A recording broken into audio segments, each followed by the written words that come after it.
అండి. Good evening Brahmanaidu గారు. Credit మాదంటే మాది అని అధికార ప్రతిపక్ష పార్టీలు యుద్ధం చేస్తామని భోగాపురం ఎయిర్పోర్ట్కి సంబంధించి త్వరలో ప్రధానమంత్రి గారి చేతుల మీదుగా ప్రారంభోత్సవం కూడా జరగనుంది. అయితే మీరెవరికి ఇస్తారు ఒక అనలిస్ట్గా క్రెడిట్ శ్రీరామ్ గారు? నేనైతే ముగ్గురికి ఇస్తానండి. ఎవరెవరికి? చంద్రబాబు చంద్రబాబు నాయుడు గారి ప్రభుత్వానికి, ఉమ్, అలాగే సెంట్రల్ గవర్నమెంట్ కి, అలాగే వైసీపీకి కూడా ఉమ్, ముగ్గురికి ఇద్దాం. ముగ్గురు అందరూ కలిసి చేశారు ఇదంతా కూడా. ఎవరు ఒకళ్ళు చేసింది కాదు. ఉమ్, ఒకళ్ళు చేసింది కాదు, ఇది ఎప్పుడో మొదలెట్టారు.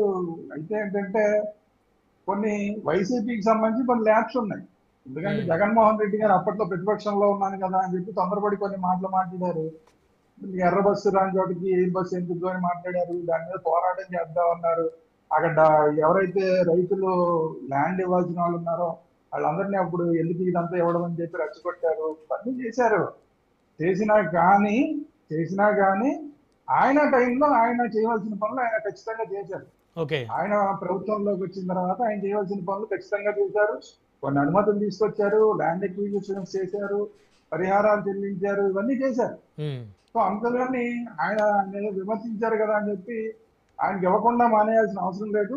అట్ ది సేమ్ టైం పూర్తిగా కూడా ఆయనకి ఇవ్వాల్సిన అవసరం లేదు. ఎందుకంటే తెలుగుదేశం మిత్రుడు చెప్పింది, రాకేష్ గారు చెప్పింది వాస్తవం. ఎందుకంటే అప్పుడు కూడా అశోక్ గజపతిరాజు గారు ఏవియేషన్ మినిస్టర్ గా ఉన్నాడు కాబట్టి పనులు చాలా ఫాస్ట్ గా వచ్చినాయి, అనుమతులు ఫాస్ట్ గా వచ్చినాయి కొన్ని. అలాగే ఇప్పుడు ఏవియేషన్ మినిస్టర్ గా నాయుడు గారు ఉన్నాడు కాబట్టి, రామ్మోహన్ నాయుడు గారు ఉన్నాడు కాబట్టి చాలా కొంచెం వచ్చిన కింద కొంచెం ఫాస్ట్ గా దీన్ని చేయగలిగారు. సో అందువల్ల వీళ్ళు వాళ్ళని లేదు, ముగ్గురికి మనం పాజిటివ్ గా తీసుకున్నప్పుడు ముగ్గురికి మనం ఇవ్వాల్సిందే క్రెడిట్. సో ఇందులో ఎవరిని తీసేయాల్సిన అవసరం లేదు, వాళ్ళు కొట్టుకోవాల్సిన అవసరం కూడా లేదు. Um, but at the same time ఇది అసలు విశాఖపట్నం విమానాశ్రయం అంటే కొన్ని డౌట్స్ ఉన్నాయి. ఇది భోగాపురం విమానాశ్రయం. భోగాపురం విమానాశ్రయం టేకాఫ్ అవుతోంది.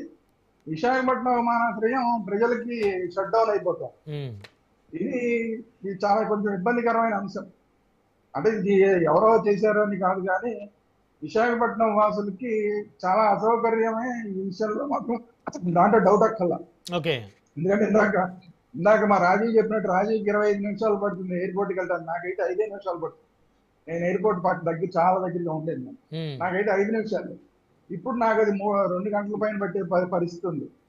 సో ఇప్పుడు ప్రతిపక్ష విమర్శలు చేస్తుందంటే దాన్ని కూడా మనం ఖచ్చితంగా సద్విమర్శలుగానే తీసుకోవాలి. కొన్ని విమర్శలు ఏంటంటే ఎయిర్పోర్ట్ ఎందుకంత ఫాస్ట్ గా మీరు చేసేసి, అంటే ముందుకే తీసుకొచ్చి మిగతా ఏర్పాట్లు అన్ని చేయకుండా ఎందుకు ఓపెన్ చేసేస్తున్నారు? ఒక నెల అటు ఇటుగా అయితే ఎందుకు కొంచెం ముందుగా చేస్తామని గొప్పలు పోవడం దేనికి? మిగతా రోడ్లన్నీ కూడా మీరు రెడీ చేసిన తర్వాత చేస్తే ఈ విమర్శలు ఉండవు, అందరికీ ఫ్రీగా ఉంటుంది. మీ ఎన్డీఏలో గవర్నమెంట్ లోనే పార్టీగా ఉన్న భారతీయ జనతా పార్టీ నాయకుడు ఎమ్మెల్యే అక్కడ లోకల్ గా విశాఖపట్నం లోకల్ ఎమ్మెల్యే ఏం మాట్లాడుతున్నాడు విష్ణుకుమార్ రాజు గారు?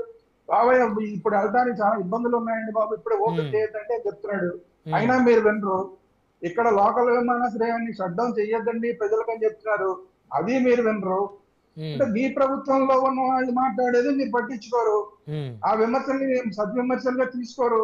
ప్రజలు ఇబ్బందులు పడితే మాకేంటి, మా పని అయిపోయింది, మేము గొప్పలు చెప్పేసుకుంటున్నాం, ఓపెనింగ్ అయిపోయింది. మీరు బాగా కట్టారు, ఓపెనింగ్ అవుతుంది కరెక్టే, కానీ ప్రజల్లో ఇబ్బందుల పరిస్థితి ఏంటి? మీరు ఎందుకు క్లోజ్ చేస్తున్నారు? మొత్తం రోడ్లన్నీ వేసేదాకన్నా కనీసం ఈ ఎయిర్పోర్ట్ ని ఉంచకుండా ఎందుకు చేస్తున్నారు? అయితే ఈ విషయంలో వైసీపీ మన రాజీవ్ మాట్లాడాడు కదా, నేను సమర్థించను. కానీ ఎందుకంటే ఇంతకుముందు వీళ్ళ ప్రభుత్వంలో ఉన్నప్పుడు విజయసాయి రెడ్డి గారు అసలు ఎప్పుడోనే దీన్ని మూసేయాలని చెప్పి ఒక లెటర్ ఇచ్చాడు. ఈ విశాఖపట్నం విమానాశ్రయాన్ని ఎప్పుడోనే మూసేయాలని చెప్పి ఒక లెటర్ సెంట్రల్ గవర్నమెంట్ ఇచ్చాడు. అంటే ఎవరికి చిత్తశుద్ధి లేదు, ఈ విశాఖపట్నం విమానాశ్రయాన్ని కొంతకాలం కంటిన్యూ చేయాలి, మొత్తం అక్కడ ఏర్పాట్లన్నీ జరిగేదాకా ఈ విశాఖపట్నం విమానాశ్రయాన్ని రన్ చేయాలన్న ఉద్దేశం అటు వైసీపీకి లేదు, టీడీపీకి లేదు.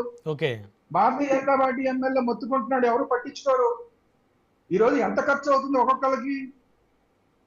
ఛార్జెస్ ఎంత పెంచేశారు మీరు? మిగతా ఎయిర్పోర్ట్ల కన్నా కూడా ఛార్జెస్ ఎక్కువ పెంచేశారు. అక్కడ విమానాశ్రయంలో తీసుకునే ఛార్జెస్ ఎక్కువ పెంచేశారు. అదే ఎక్కువ అనుకుంటే ఇప్పుడు ఇక్కడ ట్రాన్స్పోర్ట్ ఎంత అవుతుంది ఒక్కొక్కరికి? మీకు ఈ రోజు విమానాశ్రయానికి వెళ్ళడం కన్నా చక్కగా అదేదో ఉంది కదా, వందే భారత్ ఎక్కేసి రాజమండ్రి వెళ్తే చాలా సుఖం.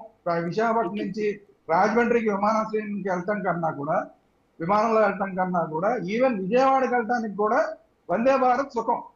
వందే భారత్ అంటే తక్కువ డబ్బులతో వెళ్తాము, ద సేమ్ టైం ఒకే టైంకి వెళ్తాం.